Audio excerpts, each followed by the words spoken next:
చేసేద్దామే ఏంటి భోజనం భోజనం చేద్దాం తర్వాత మాట్లాడుకుందాం.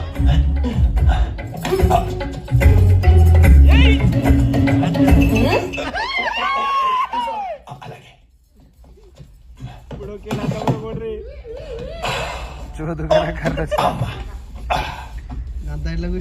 అన్నాడు తులసి, మీ బిజినెస్ ఎలా నడుస్తుంది? ఏం బిజినెస్? అదే మీ ఫ్యామిలీ బిజినెస్, పుస్తకాలు పొట్లాలు. ఏముండిందో ఏంటో. రా రా రా తొందర రా. ఆపేసాం, మేము మారిపోయాం. అట్ట కాదు కానీ ఇంకో మాట చెప్పు. నిజం చెప్పు తులసి, నన్ను పిలవాలన్న ఐడియా నీదా మీ అయ్యదా? నాదే.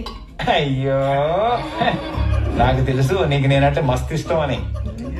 నువ్వు మంచిదానవే, మీ అయ్య నేను చెడగొడుతుండు. ఆ పాపు వేసుకో బాగా హౌలేగా అండి.